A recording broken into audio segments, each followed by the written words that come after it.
Então vamos falar sobre a palavra que diz um monte de coisa e hoje não significa mais nada. O que é fascismo?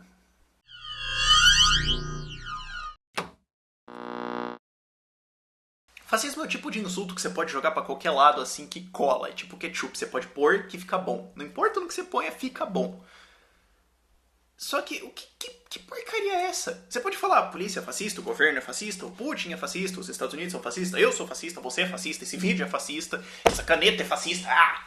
O que isso quer dizer? Qual é o significado disso? O fascismo é a composição de duas coisas, a rigor.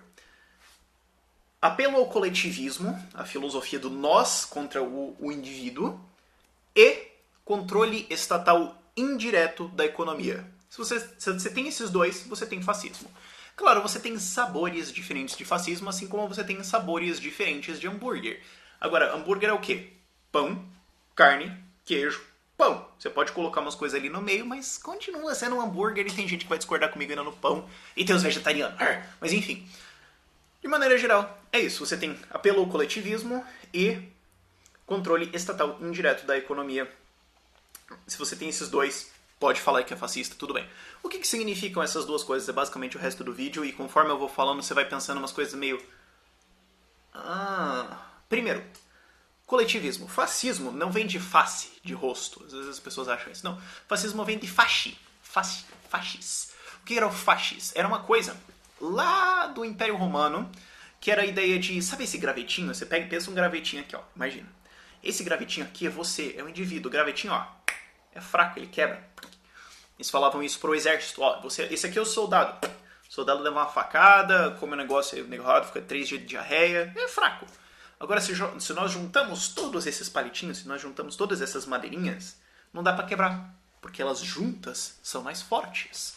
E esse feixo de palitinhos, de madeirinhas, era o fascis, que era carregado pelo exército romano para lembrar o poder. Era meio que um símbolo de poder. E ele tá em um bando de símbolos por aí, para todos os lados, especialmente símbolos do governo, porque é o coletivismo. É o você é fraco, você é um nada.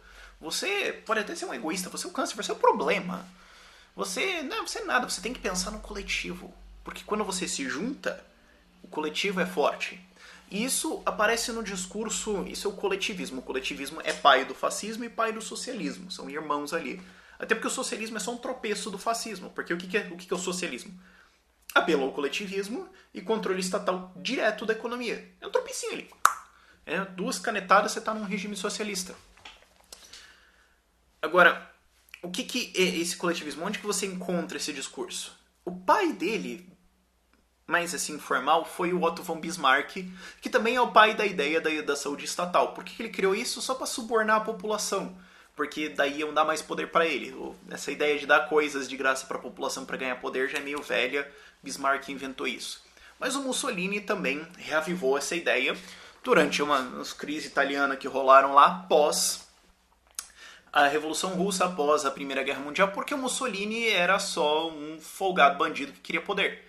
Ele era socialista, até ele percebeu que socialismo não era muito moda, então ele pensou, mas espera, como é que eu posso juntar a galera trabalhista, socialista e tal na mesma coisa? Então eu tenho que falar num coletivismo aqui, mas não dá pra ser assim, esquerda. Então vamos falar assim de uma coisa mais senso comum. E ele usou, não, mas nós vamos voltar à grande Itália, nós vamos ser de novo o Império Romano, porque se os indivíduos da Itália, se você, esqueçam vocês, pensam em nós, pensem na nação, pensem na Itália, e nós vamos ser de novo o Império Romano, a grande... É isso. Só que esse discurso cola até hoje. Você vê quase qualquer político, no fim das contas, ele acaba falando uma coisa assim. Se você pensar em você, se você ficar só querendo lucro, se você não ajudar tal... Não, vocês têm que aprender que vocês têm que pensar no Estado, no coletivo, no nós, nos outros, no povo, no sei lá o que. No Duque, ele, o Duce, me deu um poder que eu vou levar nós pra frente. É pelo coletivismo. Fascismo. Você vê isso em vários elementos, mais forte ou menos forte, mas esse é apelo de que o indivíduo está errado, o indivíduo é fraco, inútil, ele é até negativo, e o grupo é o moral, é o forte e o bom. O que está errado, porque o grupo é feito de indivíduos. Então como é que o indivíduo... Entendeu, né? Entendeu como é que não funciona? Dizendo que, na verdade, foram os indivíduos que, de maneira egoísta, produziram riqueza, criaram todas as inovações que nos cercam hoje, produziram tudo que a gente tem, sabe? Foi os indivíduos, mas o coletivismo é o apoio, é o apelo à contra-razão, é não use a razão, porque a razão é sua. A razão só vai te dizer que você tem que cuidar de você. A razão vai te deixar individualista. Abdique a razão. A razão é só uma ferramenta da oposição criada para separar a gente. Não, vamos nos unir. Vamos ter fé. Sabe? Discurso coletivista. Você encontra isso de todas as formas no discurso do Mussolini, do Hitler. O que era o Hitler? Não, vamos unir a raça, vamos unir os alemães, vamos unir os alemãos, vamos unir os... Vamos lá, poder... Só isso. O que era o Lenin? Vamos unir o proletariado. O que é Dilma? Vamos unir os brasileiros. O que é o Putin? Vamos unir os russos, porque a Rússia... Mesmo discurso. O que é o Donald Trump? Que é aquele candidato agora às prévias republicanas lá nos Estados Unidos. Não, vamos unir a América porque a América, sendo América, será maior. Discurso coletivista. Lembra lá da propaganda do PT? Essa última que foi vaiada pra caramba agora? Não, é porque Brasil, sendo mais Brasil, vai ser mais Brasil. Uma merda que eles falaram, assim, deve ter sido a Dilma que escreveu aquela bosta, não pode ser. Apelo coletivista. Esqueça do indivíduo, pense no grupo. Primeiro ingrediente do fascismo. Segundo ingrediente do fascismo, controle estatal indireto da economia. Esse é um pouco mais difícil de explicar. O que o socialismo diz? Expropriação. Tudo é do Estado. O que o fascismo sacou? Isso não cola, né? A galera não gosta. Especialmente quando você tem uma vontade política mais fraca, como existia na Itália do Mussolini, como existia na Prússia do Otto von Bismarck, como existia na Alemanha de Hitler, e como existia no Brasil, como estava na Rússia do Putin. Não tem aquela vontade política assim pro governo controlar tudo, porque já pegou mal. Essa ideia já não vende mais. Então o que você fala? Você fala, não, pera. Vamos fazer o seguinte. O Estado não vai controlar a economia. Ele vai ajudar a economia. Ele vai ajudar a tentar melhorar ela. Ele vai escolher quais são as melhores empresas e as piores empresas. E daí as piores ele tira e as melhores vão ser as campeãs nacionais que vão ajudar a levar essa nação bonita pro futuro. Pegou o coletivismo de novo? Você só consegue fazer isso com a ideia do coletivismo. Isso aconteceu, por exemplo, nos Estados Unidos pós-crise de 29 com aquele New Deal. Não, agora o Estado vai tentar organizar a economia. Sendo que ele já tinha desorganizado antes com uma puta crise de crédito, que foi a causa da crise de 29. E que foi a mesma coisa em 2008. E que foi a mesma coisa que aconteceu com a crise aqui. Hoje, quer ver um exemplo clássico de fascismo? Na tua cara, pá, na tua cara mesmo, fascismo. BNDES. O que é o BNDES? É um instrumento, é o banco pelo qual o governo pega dinheiro emprestado a títulos de dívida. Quem paga é você, e ele paga uns juros lá, 10, digamos. Aí ele pega esse dinheiro, põe no BNDES, e no BNDES, que é presidido por um bando de político apontado lá pelo governo, esse dinheiro é emprestado para as empresas que o governo gosta. Aqui juro menos do que o governo pagou. Então o governo empresta a 10, você paga, e ele dá esse dinheiro que ele emprestou a 10 para a empresa que ele gosta, para a empresa pagar 5. Aí os outros 5, tua conta, seu trouxa. Fascismo. Então a empresa que apoia o governo, o fazendeiro lá, que apoia, que tem consciência social, que pensa na revolução, que está querendo levar essa nação para frente, esse fazendeiro recebe empréstimo. A empresa que quer pensar num Brasil maior, que paga 1% também, às vezes 40%, como aconteceu agora no Ministério do Planejamento. A empresa que quer ajudar o país a se tornar melhor, recebe empréstimo. Aí a empresa que está lá só egoísta e que, aliás, não gosta tanto e deu um dinheiro para a oposição. Essa empresa aí vai ter que, encontrar os seus próprios meios. E eles também não estavam com uma consciência social, eles precisam ser erradicados mesmo. Fascismo. A mesma coisa aconteceu na Alemanha. A Alemanha nazista tinha controle estatal da economia muito forte. As empresas eram de pessoas privadas? Eram. Quem que decidia o que era produzido? O governo. Quem que decidia para onde ia? O governo. Quem que decidia quanto ia ser pago? O governo.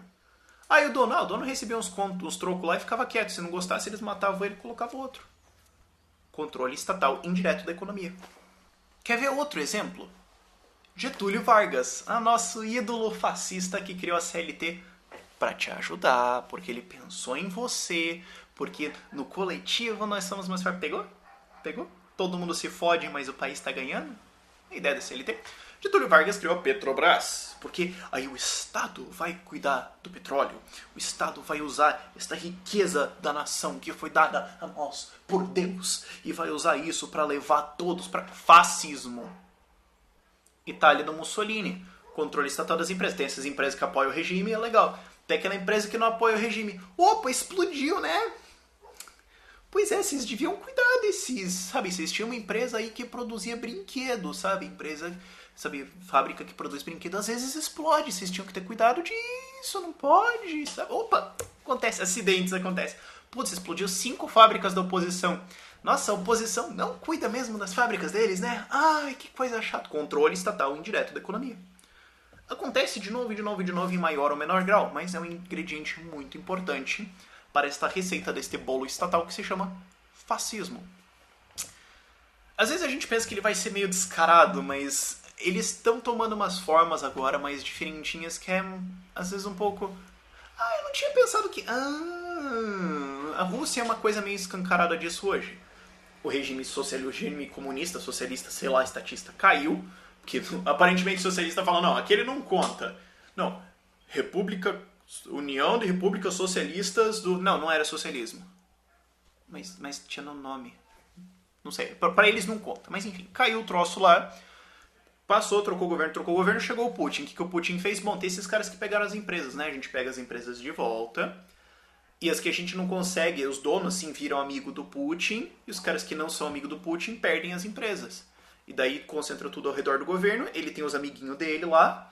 Direciona as obras para os amiguinhos dele, e os amiguinhos dele dão 5% ali de volta. Mesma coisa a Lava Jato. O que foi isso? O governo tem controle das empresas, empresa que ajuda recebe obra, empresa que não ajuda não recebe nada e quebra. Isso aconteceu também em vários outros países. Estados Unidos é um ótimo exemplo disso. Coreia do Sul tem umas pirazinhas assim de vez em quando. A Hyundai é um exemplo disso, de certa forma. O ponto é, o fascismo vive. Hoje o fascismo teve meio uma simbiose assim, com o socialismo, mas eles sempre tiveram ali meio juntos. Como eu falei no começo do vídeo, do fascismo pro socialismo é um tropecinho. A Venezuela hoje é um regime bem socialista, mas de forma meio fascista também. Tá ali naquela zona em que você não sabe exatamente o que será que é verde piscina? Será que é azul piscina? Sabe? É uma linha tênue, mas o ponto é, isso vive. Isso vive na intervenção estatal e isso vive no apoio ao coletivo, no apelo ao coletivismo, em falar que você é o câncer, mas que a sociedade é o nobre. Cuidado com essas duas coisas. Porque alguém chega falando isso e você começa a pensar, entendi, você quer meu dinheiro. Geralmente é isso.